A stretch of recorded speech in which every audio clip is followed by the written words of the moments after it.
So it's me, not her Ellen. I'm Ellen Kahn. I oversee our Children, Youth, and Families program at HRC.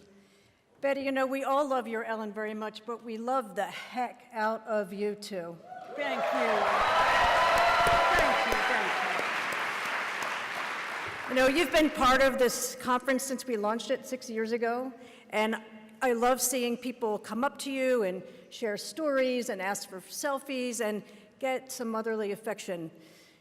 You were really one of the pioneer mama bears before we even had the term mama bears.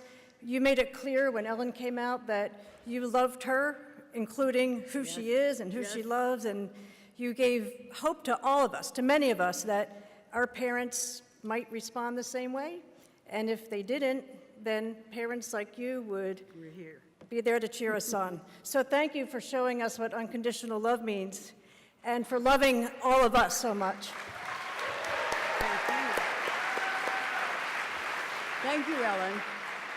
Thank you for that lovely introduction to this very important awards presentation. When we talk about heart, courage, commitment, sacrifice, no parents stand out more to me than Judy and Dennis Shepard.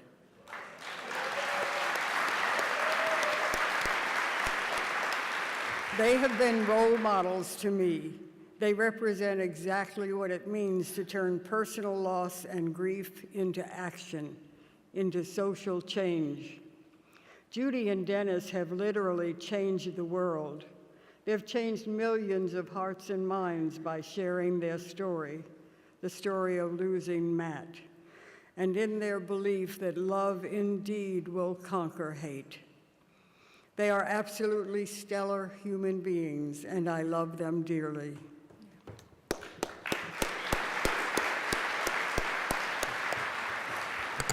I love them dearly, too. They're really amazing people, strong and loving, and they've been at this crusade for 20 years since losing Matt. Their crusade to take on homophobia and transphobia and all expressions of hate. I'm so inspired by them, as I know all of us are. And in fact, one family in this room tonight I know is very inspired by them. We have with us Gideon and Jeannie Bernstein, who lost their beautiful son to a hate crime right here in Orange County last year. Blaze was just 19 and lost to homophobia and anti-Semitism, lost to hate.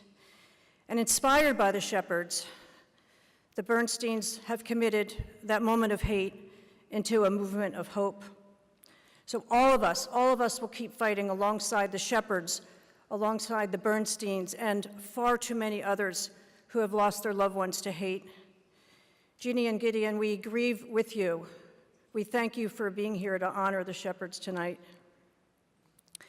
Just a few months ago, at the 20th anniversary of Matt's death, all of us were reminded again of the terrible pain of losing Matthew, and also reminded of the depth of Judy and Dennis's fire and commitment to make this world better for all of us. Let's be reminded together. You gotta get out and die right behind me. Worry me back there. For those of you who know both Dennis and I, you're gonna be surprised that I'm gonna be the one that's gonna speak tonight. We are humbled and honored beyond words to be recognized for the Human Rights Campaign and to be here with all of you again this year. We've been to all of the Times to Thrive, and they're always amazing, and every year get bigger and better and more inspiring.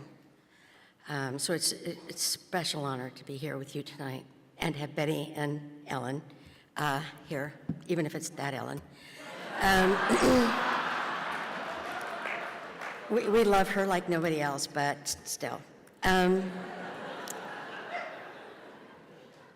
There a couple things that I want to say is I was moved by other remarks tonight, and the common thread is how important teachers, educators, anyone in the education business, the counselors, administrators have been to folks in this room, to the folks who spoke tonight about the authority figures sticking up for them, having their backs.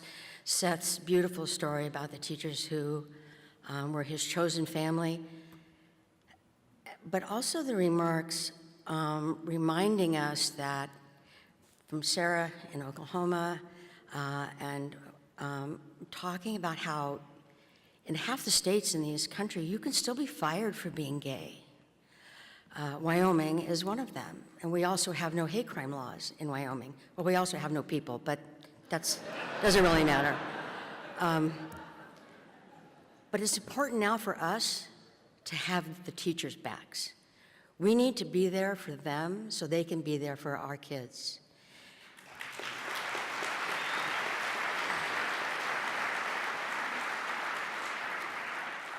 If they are hindered in any way by the prospect of maybe losing their job because of who they are or who they love, they may be just a little bit reluctant to actually speak out for their kids that they desperately want to protect, to educate, to give hope to share their stories with, to give them some sense of a future.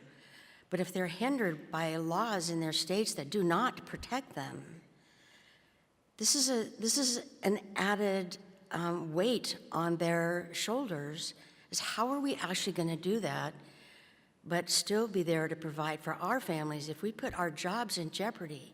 This is a constant battle in states where you can still be fired. This is wrong. This is not the American dream. This is not what we all hoped as we were growing up, or maybe even we considered as students ourselves, which for us was a really long time ago. But still, this is just not right. This is just not right.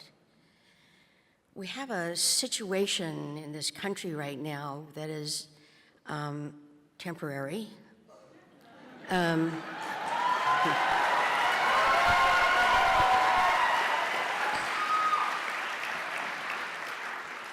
But even in this temporary time, it becomes extra important because those who don't want us here are emboldened in their beliefs. They feel they now have the power to take steps to not listen to us, to remove us.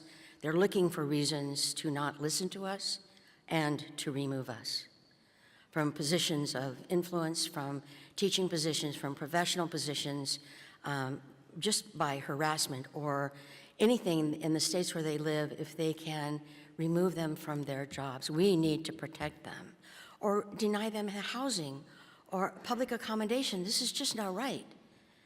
We have to take steps to protect them, and the way we can do that is to work with Human Rights Campaign and in our own state legislators, our senators, regionally, because state by state we can do this, but we really need to do it federally. I find it ironic that the military is now the only place where your job is federally protected. We fought so hard for that, but they're now the only ones who have that right, that American right. So our job now is to create some good trouble.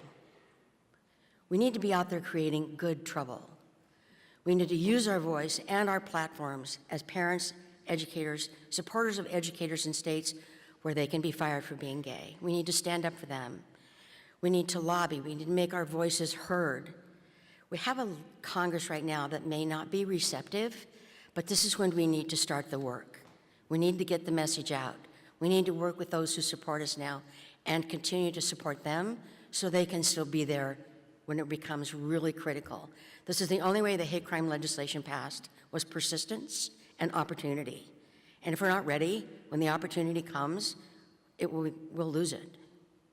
So please, pay attention. Watch what's going on. Try not to only listen to the noise, but Congress is doing things to screw you guys, all of us. And we don't hear about it because of the other noise. So please, I am begging you, pay attention. Let's get this Equality Act done finally and move forward as a united nation. Thank you. Thank you.